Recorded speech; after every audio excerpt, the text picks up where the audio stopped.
오늘은 선택이라는 제목으로 하나님 말씀 나누도록 하겠습니다. 우리 옆 사람과 한번 인사할까요? 선택할 때랍니다. 좀 줄여주세요. 베이스를 좀 빼주시고요. 우리 한 번 더 인사합시다. 하나님이 우리를 선택하리라 믿습니다.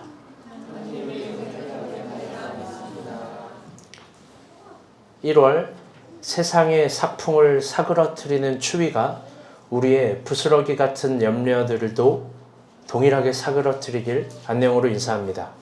한 주 동안 제법 추웠습니다. 그러나 그럼에도 불구하고 이때는 새로운 소망 품기를 주저하지 않습니다. 그 이유는 지금 신년이라고 불리는 1월 첫째 주 그리고 둘째 주이기 때문입니다. 레위기 23장을 보게 되면 유대인들의 신년맞이 행사가 나옵니다. 23장은 나팔절에 관한 말씀인데요. 유대인들의 신년 행사인 로쉬 하샤냐라는 행사가 레위기 23장 나팔절을 비롯해서 등장하는 겁니다. 이게 참 뜻이 아름답습니다. 번역한즉 해머릿날입니다. 더 의역하면 해가 태어나는 날. 그 뜻새김이 참 아름답습니다. 그래서 저는 송구영신이라는 우리도 자주 쓰는 이 표현 말고 해머릿날 혹은 해가 태어나는 날 이렇게 한번 연말과 연초를 새겨보면 어떨까 생각이 듭니다. 마이크 괜찮으세요? 네. 내가 너무 울리는 건가? 그런데 참 특이하게도 그들의 신년은 9월입니다. 그 9월로 한 해를 시작하는 그 내력에 대해서는 다 설명할 수 없습니다. 그러나 유대인들의 연말과 연초의 시작인 로쉬 하샤나인 특별한 행사를 여러분에게 소개해주고 싶습니다.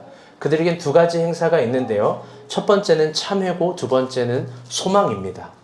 그런데 참 재미있게도 그들은 소망에 관한 행사보다는 참회에 관한 행사가 9대1 비율만큼 훨씬 더 많습니다.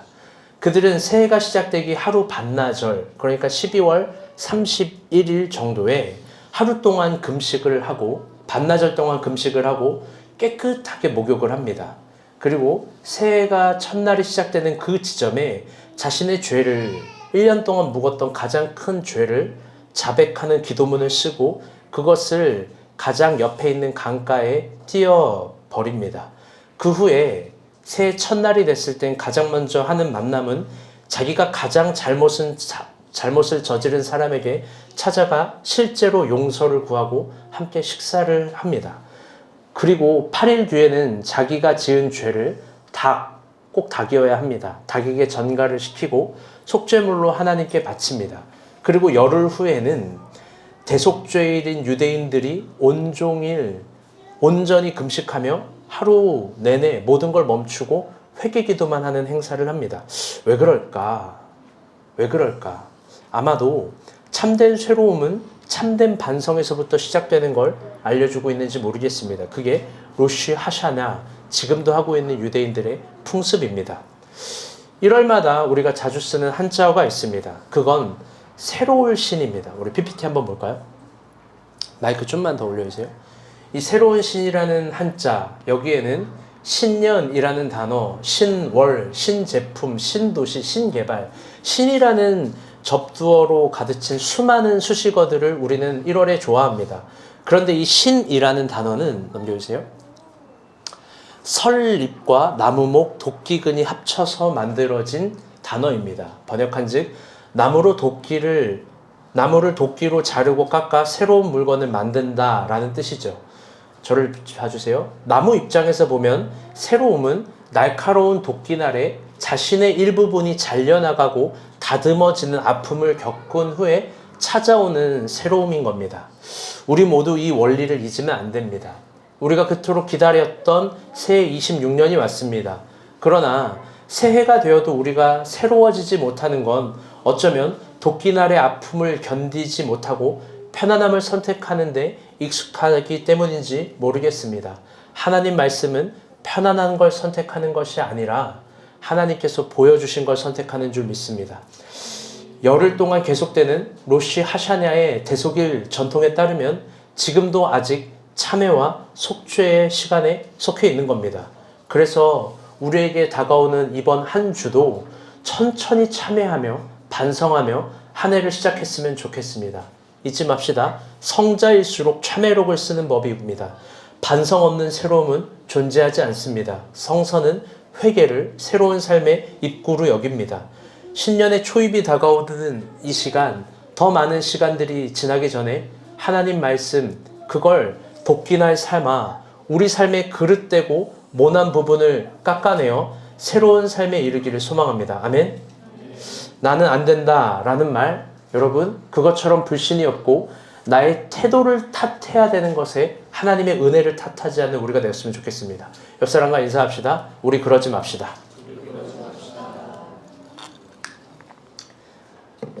이번 주 큐티는 창세기였습니다. 실로 다양한 본문들이 우리 가운데 지나갔습니다. 미안한데 크썸자매 좀만 옆으로, 의자 옆으로 해서. 네, 됐어요. 은하자매를 내가 더 보고 싶어가지고. 실로 다양한 내용들이 우리 가운데 하루하루를 지나갔습니다. 어떤 날의 큐티엔 사람이 창조되었고 어떤 날의 큐티에는 사람이 타락합니다. 어떤 날의 큐티엔 세상이 아름답더니 어떤 날의 큐티엔 세상이 죄악으로 가득 찹니다. 이게 6일 동안 큐티의 내용이었습니다. 지난주에 설교한 아파르민 하아다마를 기억하면 좋겠습니다. 모든 게 모순입니다. 세상도 모순이고 그 세상 안에 있는 인간도 모순입니다. 어쩌면 하나님은 이런 서로 다른 힘의 충돌과 변형으로 이 세상을 구성하셨는지도 모르겠습니다. 그게 창세기의 장엄한 시작으로 우리에게 혁혁하고 선명하게 보여주는 내력입니다. 완벽한 세상의 창조도 완벽하게 타락할 수 있다라는 그런 현상이죠. 오늘 본문은 그런 모순의 정점에 있는 노아의 이야기입니다. 왜 그가 모순의 정점에 있냐? 그는 모순된 시간과 모순된 공간과 모순된 사람과 모순된 세상 속에서 하나의 세계관을 가지고 왔고 그 하나의 세계관으로 모순을 접어버렸기 때문입니다. 성경에서는 분명 노아 이전의 세계와 노아 이후의 세계가 다릅니다. 그리고 노아 이전의 세계와 노아가 포함되어 있는 세계를 이렇게 말합니다. 오늘 본문 6장 5절부터 8절입니다. 우리 한번 보도록 하겠습니다. 시작.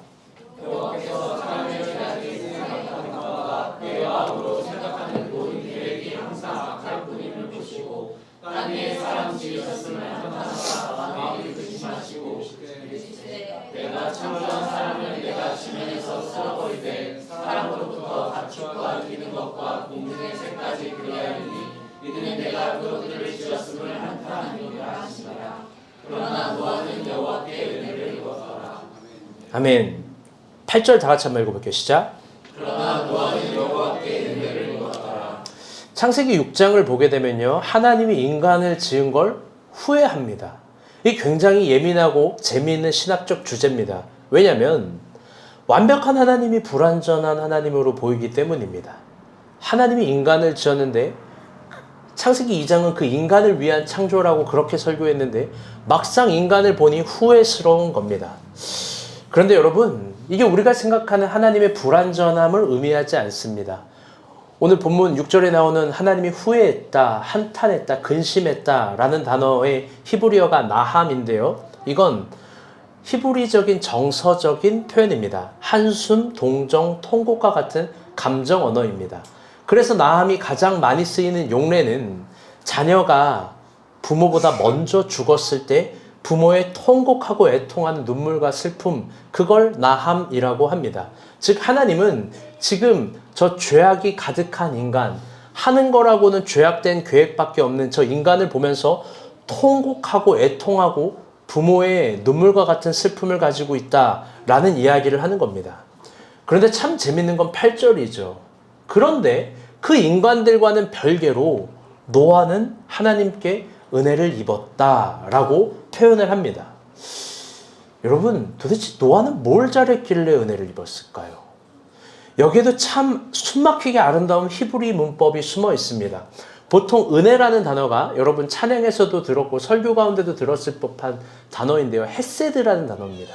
그런데 오늘 본문 6장 8절에 나오는 히브리어 은혜라는 단어는, 노아가 은혜를 입었다라는 단어는 헤세드가 아니라 아인 벤 헨이라는 단어인데요. 이 두 가지 단어가 합성된 단어입니다. 아인이라는 건 이 눈이라는 뜻이고요.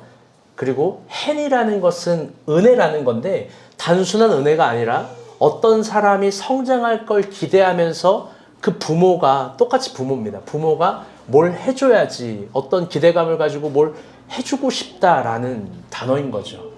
국어 정서로는 좀 표현이 어려운 단어입니다.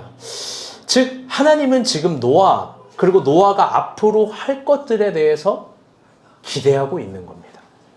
여러분, 그러면 고민해 봅시다.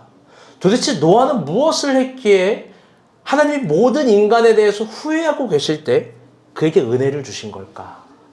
더 나아가서 그가 어떤 사람이기에 그가 성장할 것들에 대해서, 그가 앞으로 행할 것들에 대해서 하나님은 감히 기대를 하고 있는 걸까? 모든 인간들이 실망스럽고 하는 계획마다 항상 악해서 하나님이 근심하고 한탄하고 눈물을 흘린다고 하는데, 도대체 노아는 뭐가 그렇게 다르기에 그럴까? 오늘은 노아에 대해서 한번 이야기를 해보려고 합니다. 우리 창세기 6장 11절에서 13절입니다. 시작. 그때 온 땅이 하나님 앞에 부패하여 파악함이 땅에 가득한지라. 하나님이 보신즉 땅이 부패하였으니 이는 땅에서 모든 혈육 있는 자의 행위가 부패함이었더라. 하나님이 노아에게 이르시되 모든 혈육 있는 자의 포악함이 땅에 가득하고 그 땅이 내 앞에 이르렀으니 내가 그 땅을 땅과 함께 멸하리라. 아멘. 이게 노아입니다. 오늘 노아 이야기 조금 할 텐데요. 좀 어려운 이야기를 해봅니다. 여러분, 하나님이 노아에게 이렇게 이야기하죠. 이 세상의 죄악됨으로 말미암아 내가 이 세상의 모든 호흡 있는 것들을 다 소멸시킬 거야. 내가 이 땅에 부패가 가득함을 봤어. 내가 다 소멸시켜 버릴 거야. 여러분, 그런데 물어봅시다. 만약 여러분이 노아라면 하나님의 이 말을 진짜 하나님 말씀으로 믿을까요? 성경을 3차 독자적인 지금 우리의 관점으로 봤을 때 드라마를 대본과 각본으로 이해한 우리는 믿을 수 있겠지라고 생각할지 모르지만, 이게 우리가 실제로 직면하는 1차 독자라면 믿기 어려울 겁니다. 왜 그렇죠? 왜냐면요, 우리는 이 세상이 무너질 것 같은 징조를 전혀 파악할 수 없기 때문입니다. 인간의 지성은 그저 징조로만 내일을 예견하는 겁니다. 그게 인간의 지성의 한계고 인간의 지성의 우월감입니다. 왜냐하면 짐승은 내일도 예견하지 못하니까요. 그런데 세상 일이 망할 것 같은 징조가 전혀 없는 노아 시대에도, 오늘날 시대에도 평온한 날들이 계속될 것 같습니다. 하나님이 심판한다. 모든 걸 내가 소멸시켜버리겠다. 여러분, 이런 날은 전혀 징조로서 이해되지 않기 때문에 믿어지지 않을 거예요. 여러분, 우리의 믿음도 사실 그런 거 아니겠습니까? 믿어질 만한 거 믿는 거 아닙니까? 그런데 이 심판에 대한 메시지는 전혀 그렇지 않대요. 그리고 더 나아가서 아직 오지 않은 내일, 이 내일이 갖고 있는 모든 덩어리는 다 나의 날 같습니다. 인간이라면 그런 기대감이 있습니다. 그렇기 때문에 하나님께서 심판하신다라는 그 메시지가 선한 하나님의 메시지로도 들리지 않을 겁니다. 그런데 결론적으로 노아는 징조가 없어도, 예견이 안 되어도 하나님이 그 땅을 심판한다라는 걸 믿었습니다.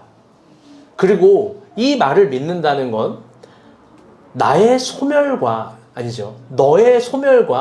너의 세상만 소멸된 것이 아니라 나의 내일 가운데 포함된 나의 관계, 나의 기쁨, 나의 취미, 나의 장래 일들, 나의 모든 의미들도 소멸돼야 되는 걸 긍정하는 거예요. 즉, 나의 소멸을 인정하는 겁니다. 하나님이 심판한다는 메시지는 노아의 내일도 다 소멸시켜버린다라는 거예요. 여러분, 우리 이걸 받아들일 수 있을까요? 노아는 그것을 받아들인 겁니다. 그리고 그는 그 모든 소멸 가운데 하나를 선택한 겁니다. 그게 뭐냐면, 다 같이 따라 볼게요. 방주. 그는 방주 만들기를 선택한 겁니다. 창세기 6장 13절에서 16절입니다. 다 같이 한번 읽어보겠습니다. 시작. 하나님이 노아에게 이르시되 모든 혈육 있는 자의 포악함이 땅에 가득함으로 그 땅이 내 앞에 이르렀으니 내가 그들을 땅과 함께 멸하리라. 너는 목베른 나무로 너를 위하여 방주를 만들되 그 안에 칸들을 막고 역청을 그 안팎에 칠하라. 내가 만들 방주는 이러하니 그 길이는 300규빗, 넓이는 50규빗, 높이는 30규빗이라. 거기에 창을 내되 위에서 그가 한 규빗을 내고 그 문을 옆으로 내고 상중만 30으로 할지니라. 아멘. 사실 노아의 방주에 대해서는 이야기할 게 너무 많습니다. 해주고 싶은 말이 너무 많아요. 아무것도 해주지 못해서 너무 아쉽습니다. 예를 들면 이런 겁니다. 여러분, 인도 쓰나미가 왔습니다. 그렇죠? 인도에 쓰나미가 오고 일본에도 메가톤급 쓰나미가 왔을 때 여러분 30톤 군함, 100톤 되는 군함도 종이 찢어지듯 찢어졌어요. 그런데 이게 세상을 잠식시킬 홍수인데 도대체 고페르나무가 뭐길래 이건 안 부셔졌을까요? 난 이거에 대해서는 이야기를 해보고 싶어요. 뭐 어떤 성서학자들은, 목사님들 그러더라고, 뭐 역청을 잘 발라가지고 물이 안 샜다. 그 역청이 오늘날 화학물질보다 더 끔찍할까? 그러지 않을 거거든요. 근데 왜 방주는 물 한 방울도 안 샌 걸까? 잘 만들어서 해줄 얘기가 너무 많습니다. 너무 많은 것들을 해줘요. 노아의 그 많은 홍수의 물은 도대체 어떻게 된 걸까? 세상을 잠식시킬 만큼 있었다고 하는데 너무 많은데 아무것도 얘기해 줄 수가 없어요. 꼭 창세기 6장을 여러분 서역 공부하는 날까지 우리 같이 있으시다면 미안해요. 이렇게밖에 말 못해서. 그런데 좀 다른 얘기를 오늘 집중해야 됩니다. 노아입니다. 중요한 건 이런 겁니다. 노아가 이 이야기를 하나님께 구체적으로 들었을 때 여러분 이게 진짜 노아의 상식선에서 이해가 됐을까? 왜냐면 이게 여러분 이 규빗과 넓이 뭐 지금 다 시간이 없어서 설명할 수 없지만 이게 정말 축구장 크기만 한 거거든요. 딱 축구장 크기만 해요. 여러분 축구장 크기만 한 배는 클까요? 작을까요? 고마워요. 은하자매 대답해줘서. 순수하네 사람이. 형 좀 봐요. 대답도 안 해. 목사님이 뭐 실수 같은 거 하나 해야 좋아하고. 여러분 커요? 작아요? 그래요. 커요. 큽니다. 여러분 이게요.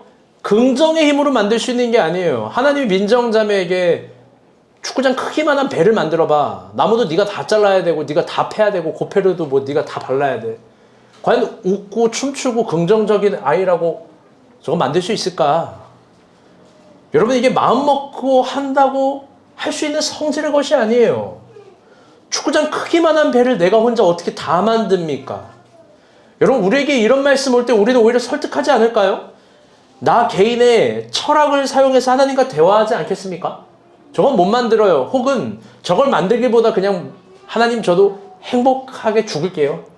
저는 하나님의 심판을 믿지만 그냥 죽기 전에 저에게 남은 인간의 존엄과 권리, 자유를 누릴게요. 이런 개똥 같은 철학, 개통 철학 같은 걸 한 사발 말아서 막 하나님과 대화하지 않을까요? 그럴 거예요, 인간은. 우리는 그렇게 대화할 거예요. 나도 권리가 있다고. 나도 자유가 있다고. 그거 좋은 거죠. 그러나 노아는 그 말씀을 듣고 아무 말 안 해요. 이 중요한 거예요. 노아는 대답이 없어요. 말을 하지 않아요. 행동합니다. 단지 방주 만들기를 선택해요. 심지어 그는 엄밀하게 이야기하면 배라는 개념도 없어요. 이게 방주를 만들었다는 방주가 테바라는 히브리어인데 테바는 뭐냐면 상자예요. 상자. 국어로는 배라고 번역했는데 고대 근동 저 시대는 배라는 개념이 없어요. 상자를 만들었고 그 배를 만드는 기술도 모르고 그걸 한 번도 안 해보고 방법도 모릅니다. 그게 저렇게 큰 게 어디다 필요한지도 몰라요. 건축물이 없던 시대니까. 그런데 노아를 그걸 합니다. 하나님이 아마 이걸 기뻐했을 거예요. 번역한즉 노아는 결국 또 해내겠지라는 기대감입니다. 하나님은 노아는 이걸 해내겠지라는 기대감으로 그에게 은혜를 주신 거예요. 매번 그는 해냈기 때문에 또 해내겠지라는 기대감. 그게 아인 벤 햄이라는 거예요. 내가 너를 보고 있고 너가 이만큼 성장할 걸 알고 있고 그러니까 너에겐 구하는 모든 걸 거절하지 않고 줄 거야. 여러분, 은혜의 세계가요, 이런 관계의 세계예요. 다들 은혜를 삶은 경시하고 나더러 주여 주여 삼창 부르고 하나님께 무언가 큰 걸 잡아드리고, 여러분, 이러면 하나님이 은혜를 주실 것 같은데 하나님이 그러지 않아요. 매번 은혜를 준 사람에게만 더 은혜를 주시는 아주 이상한 하나님이에요. 하나님이 그렇게 매번 해냈고 또 해내는 사람들에게 매번 은혜를 부어주시고 그런 사람들에게 구하는 걸 거절하지 않으세요. 놀랍도록 잔인하지만 그게 사실입니다. 여러분, 그러니 기회는 내가 만드는 게 아니에요. 하나님이 주시는 겁니다. 아멘? 지극히 작은 것에 충성된 자 주인이 큰 거 맡긴다고 했습니다. 아멘? 여러분, 그 원리가 정말 진리일 거예요. 내가 주인공 되는 무대를 내가 어떻게 알고 예견하고 증조할 수 있겠습니까? 그거 바보입니다. 그런데 여러분, 한번 이런 말도 해봅시다. 여러분, 우리 얘기는 아니고 다른 동네 사람들 이야기일 수 있지만 가끔 어떤 사람들이 하나님께 은혜를 구할 때 하나님이 무응답일 때도 있지 않습니까? 아무리 은혜를 구해도 나한테는 은혜를 주시지 않는 것 같은 때도 곰곰이 있지 않나요? 여러분, 생각해 보세요. 그런데 그때 반성해야 될 건 이겁니다. 오히려 내가 받은 그 특별한 은혜를 사용하진 않은 건지. 여러분, 하나님 편에서 생각해 봅시다. 어차피 특별 대우를 해줘도, 특별한 은혜를 줘도 사용하지 않을 거면 여러분, 하나님이 또 은혜를 주실 이유가 없잖아요. 여러분, 인간도 인간에게 안 속는데 하나님이라고 인간에게 속겠습니까? 속아주시는 게 있고 속지 않게 해주시는 게 있습니다. 사랑하는 여러분, 오늘 특별한 설교가 될 겁니다. 그리고 꼭 이렇게 중요한 설교에 특별한 날에 오늘 좀 많은 지체들이 못 와서 아쉽습니다. 26년이 이렇게 시작이 되었습니다. 여러분, 어떤 특별한 은혜를 진심으로 구하고 기도합니까? 그런데 특별한 은혜를 구하는 우리에게 하나님께서 우리의 나날들과 상관없는 명령들을 했다면 우리는 특별한 은혜를 구하면서 정말 순종할 수 있을까? 우리의 내일과 전혀 상관없는 명령들을 하시면 거기에 머리를 조아리고 충성할 수 있을까? 하나님의 그 명령이 그 특별한 은혜를 가지고 한 번도 만들어 본 적이 없고 방법도 없고 기술도 모르는 테바, 배, 그 거대한 상자를 만들려고 한다면 나는 정말 그걸 선택할 수 있을까? 여러분, 한번 고민해 보시길 바랍니다. 그리고 그걸 선택한 노아 이야기를 조금 더 봅시다. 1절입니다. 시작. 하나님이 노아와 그와 함께 방주에 있는 모든 들짐승과 가축을 기억하사 하나님이 바람의 땅 위에 불게 하심에 물이 줄어들었고. 지금 노아 얘기가 다 상략이 되고 오늘 본문 8장입니다. 이 정도가 이해돼야 여기서부터 이해가 돼서요.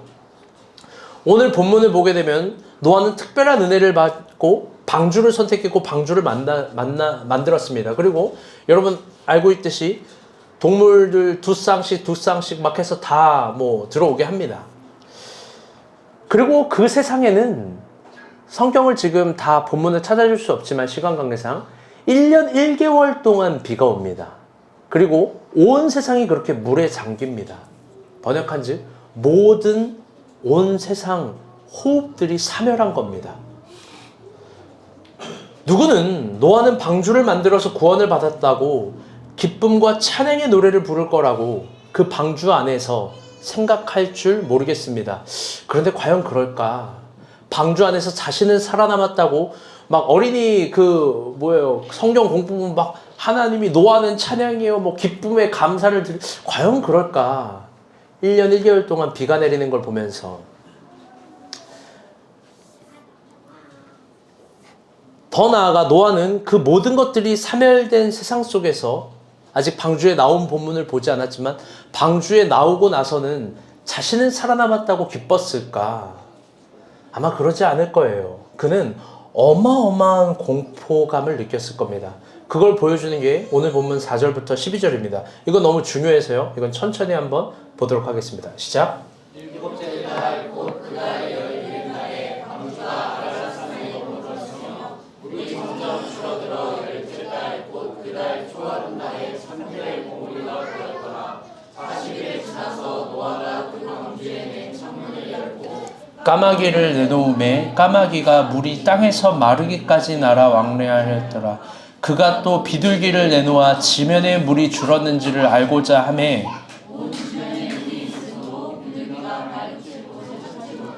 방주로 돌아와 그에게로 오는지라. 그가 손을 내밀어 방주 안 자기에게로 받아들이고 또 7일을 기다려 다시 비둘기를 방주에 내놓음에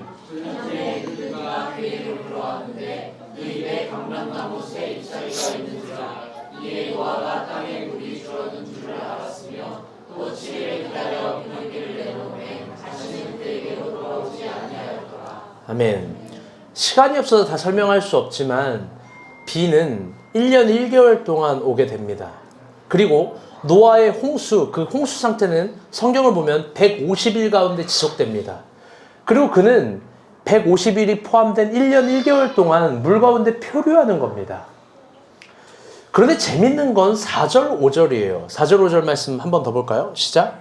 일곱째 달 곧 그달 열째 날에 방주가 아라산에 머물렀으며 물이 점점 줄어들어 열째 달 곧 그달 초하룻날에 3일의 봉우리가 보였더라. 아멘. 방주는요, 7째 달에 이미 아라랏산에 머물러요. 이 성서 지리학자들 그리고 관광 상품 개발자들은 아라랏산이 여기다 저기다 막 싸웁니다. 그리고 막 이게 진짜다 아니다 얘기하는데 뭐가 뭔지는 하나님만 알아요. 그런데 어쨌든 아라랏산에 머물렀다라고 이야기를 하고 산봉우리가 보였대요. 그 말은 무슨 말이냐? 지금 육지인 거예요. 그리고 이미 다른 산들이 보입니다. 그런데 그 상태에서 방주의 창문을 열고 까마귀를 내놓았다가 비둘기를 내놓았다가 또 까마귀를 내놓았다가 또 비둘기를 내놓았다가 각각 2번씩 합니다. 그리고 40일을 기다리고 또 3일을 기다리고 또 7일을 2번 기다립니다. 그런데 재밌는 건 뭐냐면요. 그러고도 방주에 나오지 않아요. 그는 방주에 끝까지 나오지 않습니다. 꽤 많은 시간을 기다리고요. 그럼 언제 나올까? 13절에서 16절인데요. 이거 임태형 간사님이 한번 읽어주세요. 빨간색 글씨만. 601년 첫째 달 곧 그달 초 하룻날에 노아가 방주 뚜껑을 제치고 본즉 둘째 달 21일 날에 방주에서 나오고. 노아는요, 많은 실험을 통해서 이미 땅이 말랐음을 압니다. 14절을 보면 둘째 달 20일에 땅이 말랐다라는 걸 알아요. 또 2달하고 20일 정도를 지나 또 기다리는 겁니다. 그는 방주를 열고 나오지 않아요. 여러분, 왜 방주를 열고 나오지 않을까요? 아주 단순한 겁니다. 하나님이 나오라는 명령을 하지 않았으니까. 그 상태로 2달 22일을 더 기다리고 나서 아까 40일을 기다리고 3일을 기다리고 7일을 2번씩 더 기다리고 또 2달 22일을 기다리고 나서 하나님이 나오라고 하니까 나옵니다. 여러분들 깊게 생각해 봅시다. 그렇게 방주를 오랜 기다림 끝에서 나왔는데 여러분 노아는 어떤 감정일까요? 나만 살았다고 안심한다 이런 감정일까요? 아니면 나는 안 죽었다 행복하다 여러분 이런 감정일까요? 여러분 전혀 그런 감정이 아닐 겁니다. 그런 노아의 감정을 잘 보여주는 게 있어요. 그건 뭐냐? 노아가 방주에서 나오고 한 첫 번째 행동을 보면 알 수 있습니다. 20절입니다. 시작. 노아가 여호와께 제단을 쌓고 모든 정결한 짐승과 모든 정결한 새 중에서 일부를 취하여 번제로 제단을 드렸으니. 아멘. 그가 했던 첫 번째 행동은 뭐냐면요.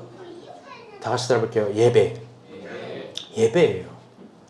그런데 단순한 예배가 아니라 모든 정결한 짐승과 모든 새 중에서 가장 좋은 것을 취하여 드리는 예배. 그리고 그 번제의 성격이 뭐냐면 화목제예요. 번역한즉 하나님 나를 용서해 주세요. 하나님 나를 긍휼히 여겨주세요. 하나님 나는 당신과 관계가 너무 화목해지고 싶습니다. 라는 제사의 성격의 번제를 드린 거예요. 여러분은 이런 노아의 행동을 보면서 뭘 느낍니까? 우울증? 유약함? 소심함? 여러분 참고로 지금 모든 인류는 다 죽었습니다. 그러면 노아와 그의 가족만 이 세상에 존재합니다. 그러면 지금 그가 온 우주와 세상의 주인입니다. 노아는 모든 걸 자기 마음대로 할 수 있습니다. 노아는 심지어 신이 될 수도 있을 거예요. 그 당시 노아 600세에 홍수가 터진 거거든요. 600년을 산 인간은 문명이 발달하지 않았더라도 지능은 발달합니다. 그래서 인간은 신을 부르고 찾고 무언가를 만드는 거예요. 그는 자기 이름을 신으로 부를 수도 있겠죠. 아무 제약도 제한도 없는 곳에 자기만 있으니까 충분히 노아는 그럴 수 있습니다.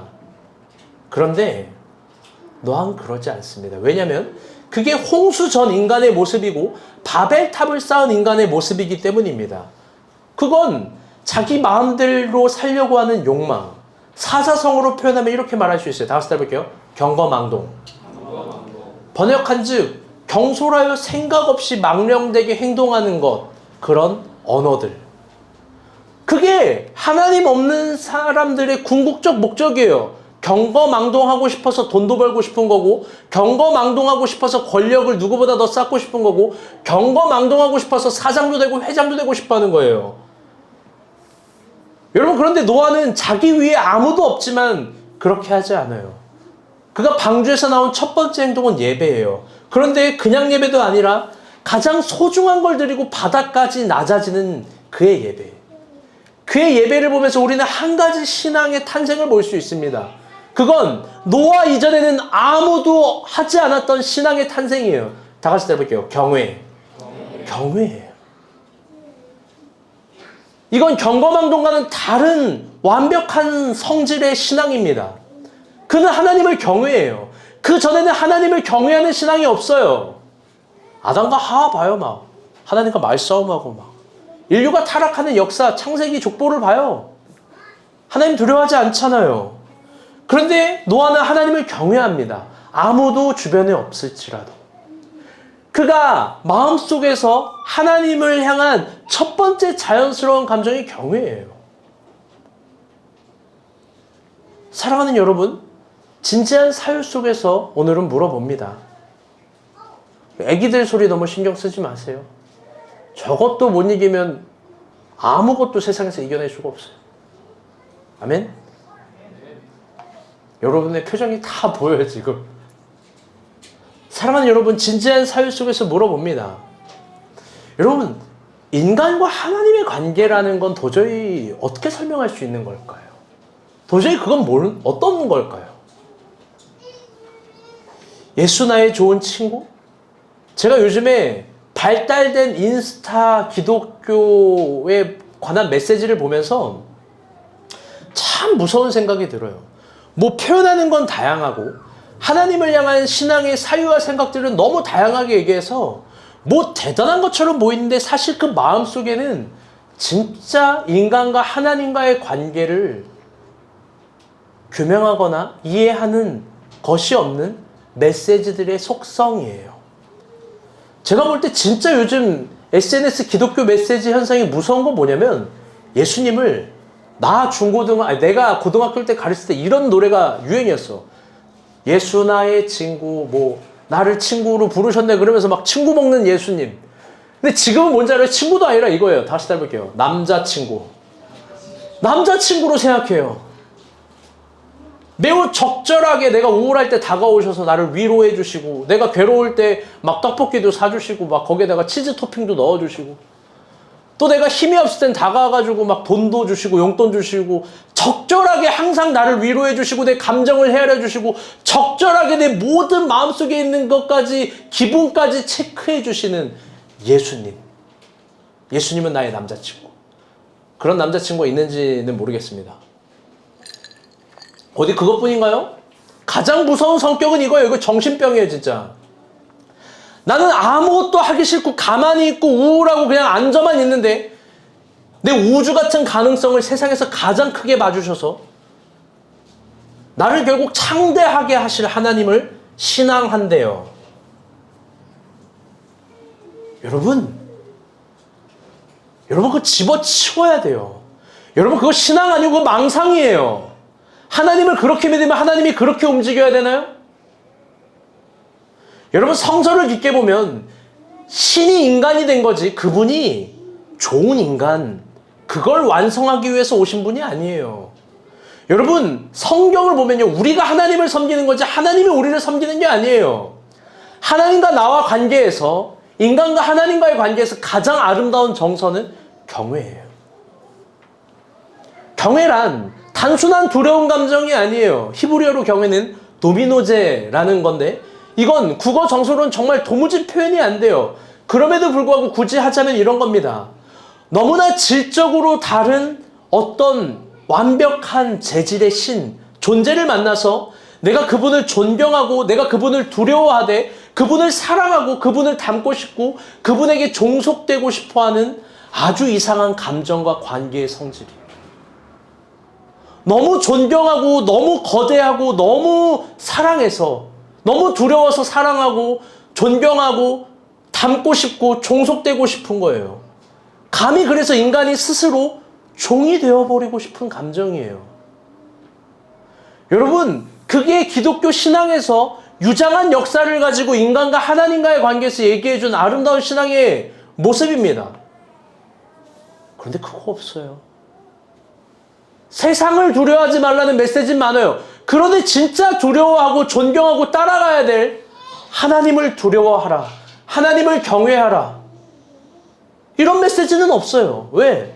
하나님은 내가 적절할 때 찾아와서 다가와서 떡볶이도 사주고 용돈도 주고 나에게 스타도 만들어주고 아무것도 하지 않는 나를 우주 같은 가능성으로 만들어줘서 너는 최고야, 너는 최고가 될 거야, 너는 꽃이야, 뭐 너는 위대할 거야 이런 메시지를 응원해주는 응원단장으로 생각하니까 여러분 그렇게 믿는 게 우상이에요. 성경을 안 읽고 믿는 거예요.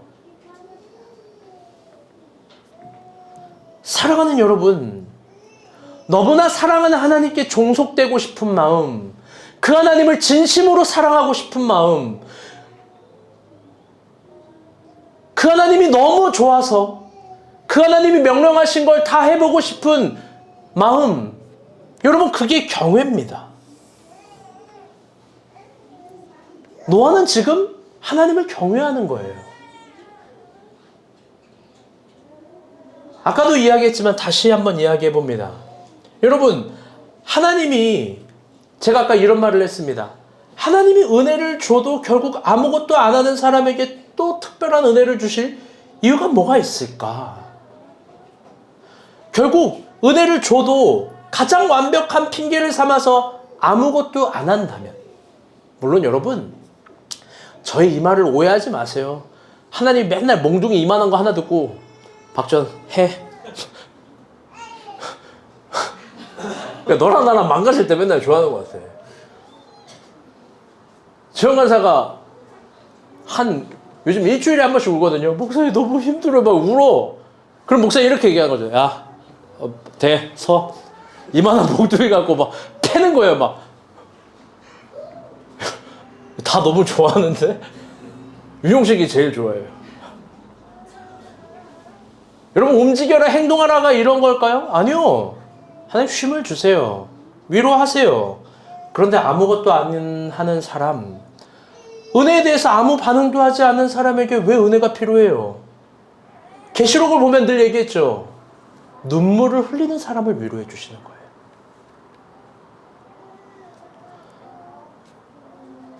여러분, 이런 표현을 조금 더 해야 됩니다. 죄송합니다.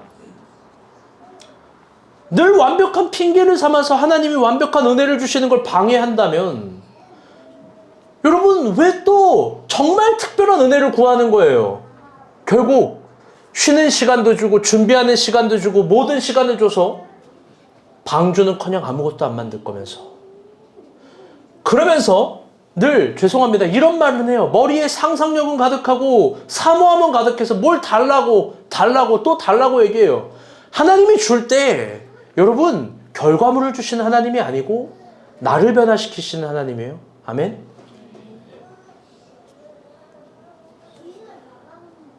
아무리 기도해도 결국 특별한 은혜를 주시지 않는 이유는 여러분 나에게서 찾아야 되는 겁니다. 그러면서 여러분에게 이런 말을 오늘 설교에서 담대하게 하고 싶었어요. 여러분, 특별한 은혜라는 건 있을까요? 그냥 일반적인 은혜 말고 여러분 특별한 은혜라는 게 있을까요? 아멘? 여러분 제가 살아보니 성경을 보니 굉장히 어려운 말이 있는데요. 일반적인 은혜 말고 여러분 특별한 은혜가 있어요.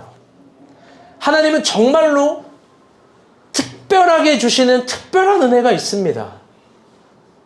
그 특별한 은혜라는 건 뭐냐면 죄인이 의인이 되는 은혜예요. 아무것도 아닌 자가 모든 것을 가진게 되는 은혜예요. 다윗이 골리앗을 때려잡는 은혜고 야곱이 라반을 이기는 은혜고 요셉이 총리가 되는 특별한 은혜예요. 여러분 진정 모든 것이 사멸되는 세상 속에서도 방주를 만드는 희한한 희망을 보는 사람, 여러분 그게 특별한 은혜인 거예요. 그리고 거기서 살아남아요. 여러분 그런데 그런 특별한 은혜라는 건 하나님을 경외하는 사람에게 주는 거지 하나님을 나의 남친 정도로 생각하는 사람에겐 하나님 절대 안 줘요.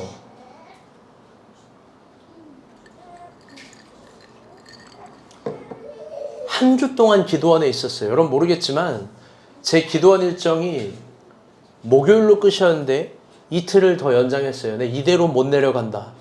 이대로 못 내려간다. 이틀을 더 연장했어요. 토요일까지 있었어요. 그리고 토요일까지도 계속 기도했어요. 그런데 하나님이 저에게 심장을 뛰게 해요. 잘 들어보세요. 일어나 26년엔 그 특별한 은혜를 구하는 한 해가 될 거야. 네가 지금껏 경험한 것보다 훨씬 더 특별한 은혜. 지금까지 기도했던 우리가 본 교회 모든 성도들의 기도가 다시 나에게로 돌아오고 되돌아오는 그런 은혜. 아멘? 여러분 그런데 결국 그건 방주 만드는 걸 선택해야만 받을 수 있는 은혜예요. 은혜를 받아서 만들겠습니다가 아니에요. 그건 동시다발적인 거예요. 여러분 근데 여기서 특별한 은혜를 구할 때 우리 이런 난제가 있습니다. PPT 띄워주세요. 다 같이 한번 읽어볼게요. 시작.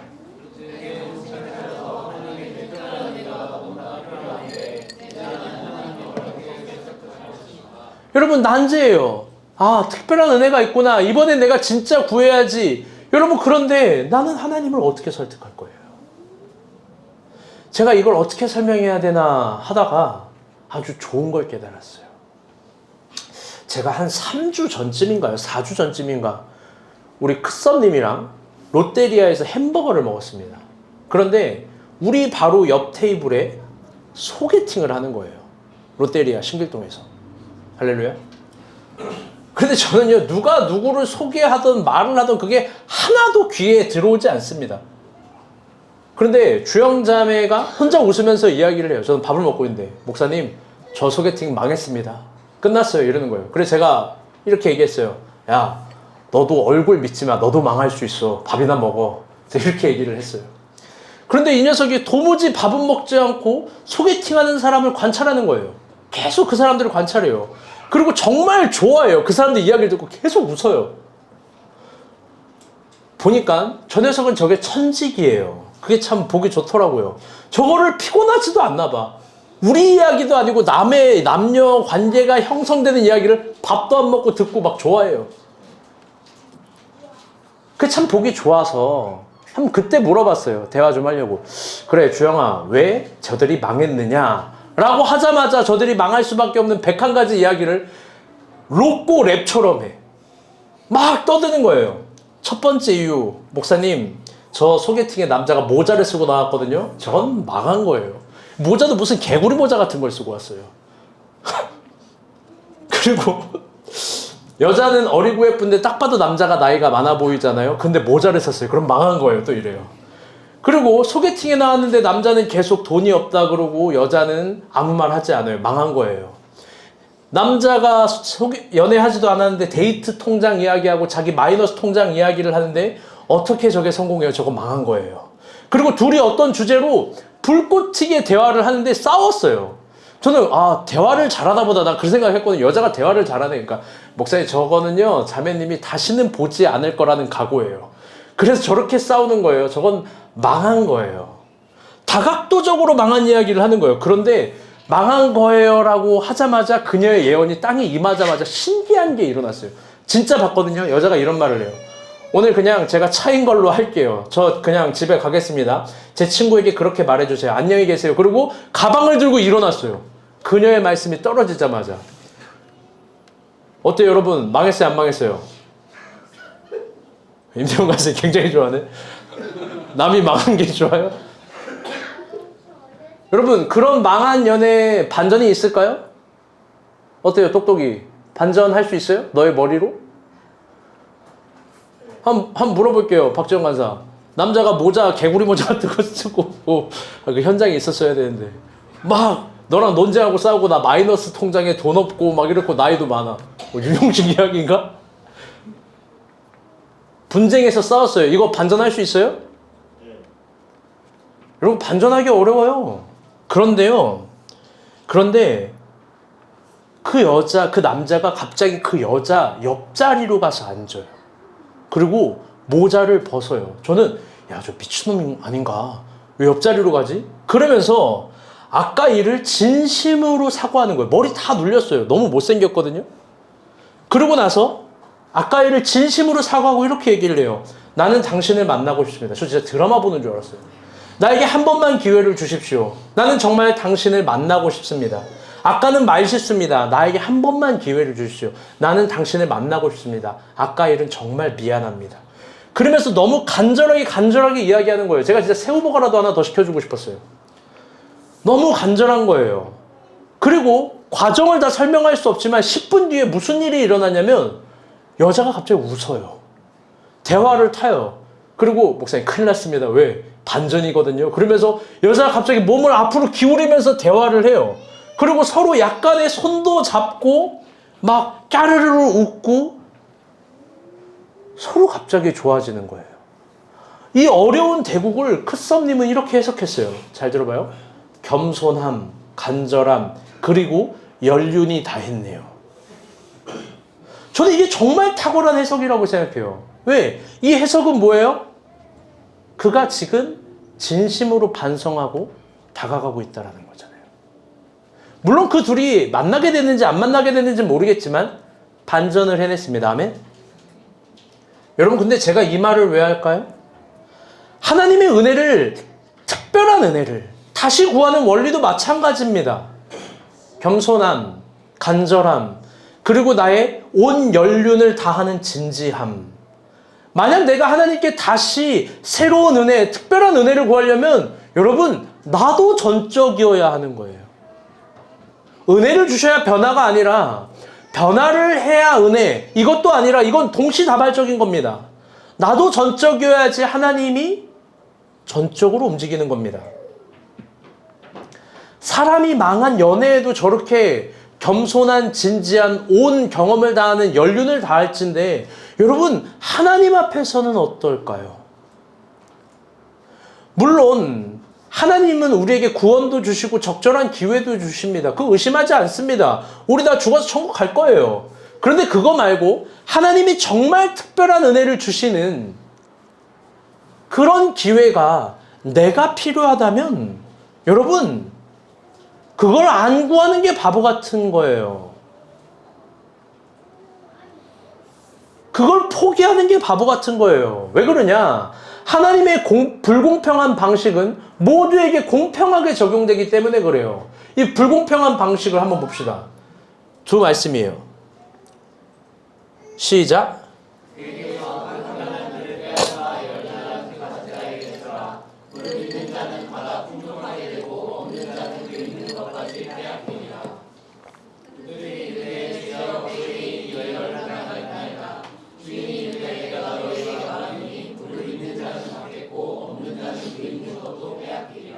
아멘.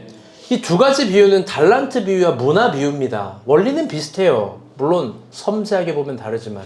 그런데 주인의 결론, 메시지는 똑같아요.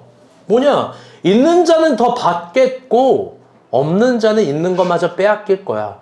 여러분, 이런 불공평한 말이 어디 있어요?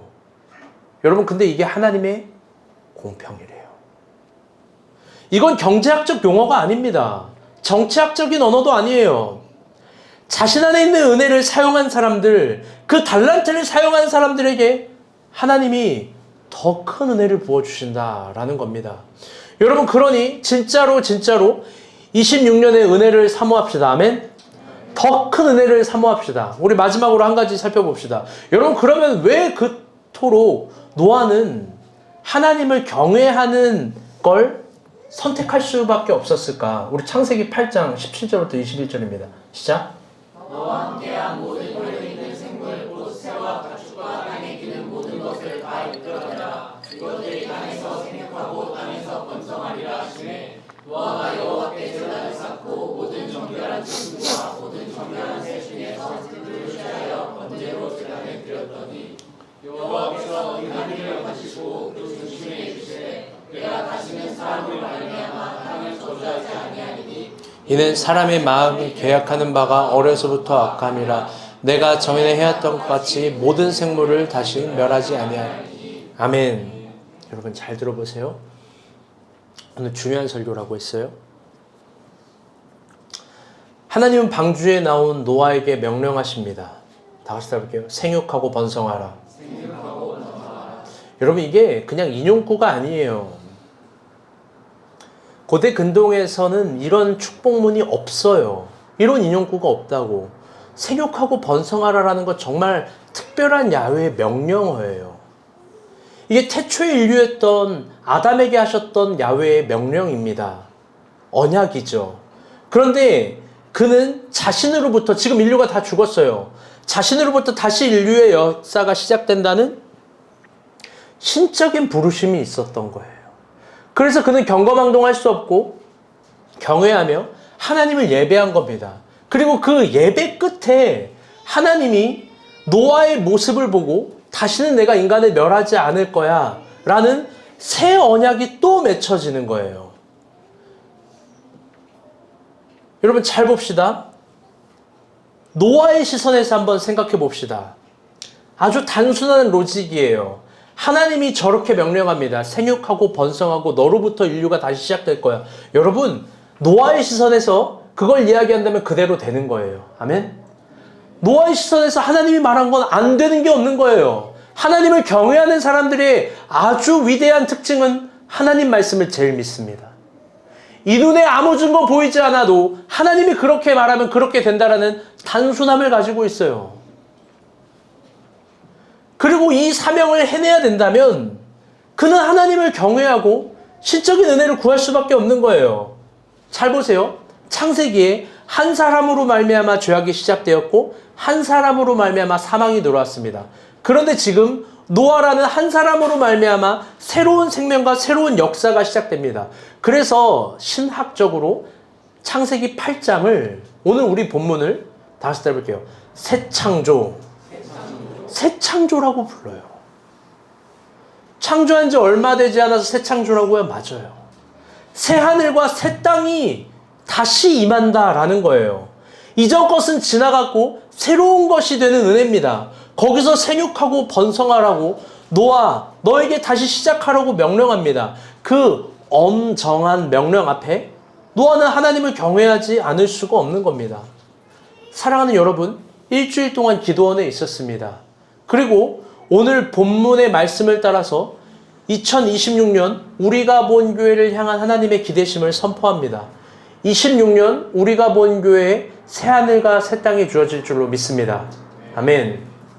그러나 그게 자연스럽게 오는 것이 아니라 방주를 선택함으로 오는 겁니다. 그리고 하나님께 특별한 은혜를 구하기를 선택한 사람들을 통해서 새로운 역사가 도래하는 겁니다. 그리고 그 땅에서 생육하고 번성하라고 말씀하실 겁니다. 여러분, 그러니 이번 연도 우리 하나님을 경외합시다. 그래서 26년은 다 같이 따라 볼게요. 선택의 해. 선택의 해가 될 겁니다. 정복의 해가 지나가고 선택의 해가 오는 겁니다. 우리가 본 교회, 그리고 우리 한 성도 한 성도에게 정말 중요한 걸 선택하는 한 해가 될 겁니다. 그런 선명한 울림을 저에게 주셨습니다. 하나님께 특별한 은혜를 구했던 사람들은 언제나 선택했습니다. 잘 보세요. 창세기가 선택의 역사거든요. 아브라함, 본토 친척 아비집을 떠나는 선택을 했고, 야곱, 라반을 이기는 선택을 했고, 이삭은 브엘세바라는 땅을 선택했고, 야곱은 하나님과 씨름을 선택했고, 요셉은 하나님의 시선을 선택했습니다. 노아는 방주를 선택한 거예요. 그러니까 여러분 잊지 맙시다. 선택이 특별한 은혜를 만들어낼 줄로 믿습니다. 아멘.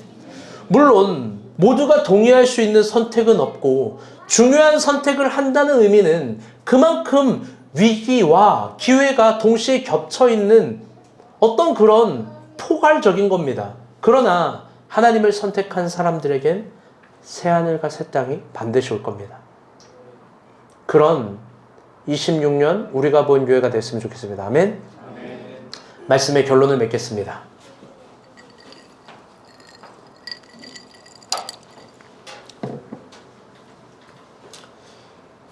오늘 설교의 결론은 이 선택의 해에 하나님과 새 언약을 맺을 겁니다. 오늘은 성찬식을 할 거예요. 여러분 한 3분 정도 아까 제가 하니 로쉬를 이야기한 것처럼 잠시 자신을 성찰하고 반성하고 회개하는 묵상하는 시간을 한 3분에서 5분 정도 갖고 우리 다 같이 새 언약을 맺는 성찬식을 갖도록